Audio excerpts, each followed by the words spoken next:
এবার সমুদ্রের তলদেশে খোঁজ মিলল অদ্ভুত এক রহস্যের, যা পুরো বিশ্বকে তাক লাগিয়ে দিয়েছে। মুসলিম 3 বিজ্ঞানী আল্লাহর কোরআনকে বিজ্ঞানের সামনে সত্য প্রমাণিত করেছেন। চ্যালেঞ্জিং এই রহস্য খুঁজতে অভিযান চালানো হয় সমুদ্রের অতল গভীরে। পবিত্র কোরআনের উপর বিশ্বাস রেখে এই অভিযান চালানো হয় এবং আল্লাহর রহমতে তারা সফল হয়েছে। সমুদ্রের গভীরে কি রয়েছে জানলে অবাক হবেন আপনি। প্রিয় দর্শক, আপনি যদি কোরআনের পক্ষে হয়ে থাকেন তবে অবশ্যই আলহামদুলিল্লাহ কমেন্ট করবেন এবং ভিডিওটি শেয়ার করে কোরআনের এই সত্যতা সকলের মাঝে পৌঁছে দিবেন। গভীর সমুদ্রের তলদেশের রহস্য আজও বিজ্ঞানীদের কৌতূহলের বিষয়, কিন্তু ইতিহাস সাক্ষ্য দেয় যে মুসলিম বিজ্ঞানীরা বহু আগে থেকেই এই অজানার পেছনে অনুসন্ধান চালিয়ে গেছেন। তারা শুধুমাত্র ধর্মীয় অনুপ্রেরণায় নয়, বিজ্ঞানের প্রায়োগিক দৃষ্টিভঙ্গিতে সমুদ্রকে বিশ্লেষণ করেছেন। তাদের এই অগ্রদূত ভূমিকা ভবিষ্যতের জন্য এক মূল্যবান উত্তরাধিকার। নিশ্চয়ই সাগরের গভীরে আছে এক জগৎ যা তোমরা উপলব্ধি করো না। অতল অন্ধকারে ঢাকা, তার উপরে ঢেউ, আর তার উপরে আরেক ঢেউ, এবং সবকিছুর ঊর্ধ্বে ছায়া বিস্তারকারী মেঘ,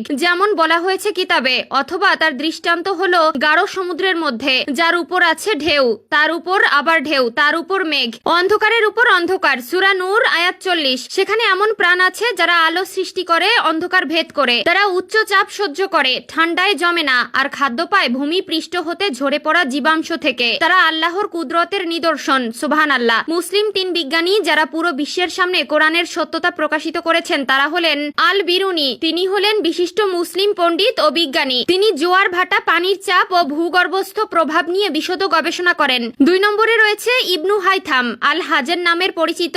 এই মহান মুসলিম বিজ্ঞানী ছিলেন অপটিক্স বা আলোক বিজ্ঞানের জনক। 3 নম্বরে ইবনে মাজিদ। তিনি একজন মহান আরব নৌদিক নির্দেশক ও মানচিত্রবিদ, যিনি ভারত মহাসাগর ও আরব মহাসাগরের তলদেশ সংক্রান্ত পর্যবেক্ষণ ও নৌপথ নির্দেশিকা তৈরি করেন। পৃথিবী পৃষ্ঠের প্রায় 3/4 জুড়ে বিস্তৃত রয়েছে সমুদ্র। তবে এই বিশাল জলরাশির মধ্যে সবচেয়ে রহস্যময় ও কম পরিচিত অংশ হলো গভীর সমুদ্র।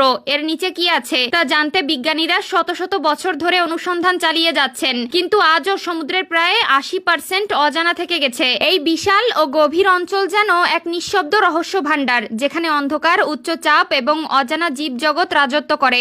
গভীর সমুদ্রের 1000 মিটার নিচে আর কোনো সূর্যের আলো পৌঁছায় না। সেখানে চরম অন্ধকার, শীতলতা আর প্রচন্ড পানির চাপের মধ্যে প্রতিটি প্রাণী ও পরিবেশ নিজস্ব এক ভিন্ন জগৎ সৃষ্টি করেছে। এই অঞ্চলকে বিজ্ঞানীরা মিডনাইট জোন বা মধ্যরাত্রির অঞ্চল বলে থাকেন।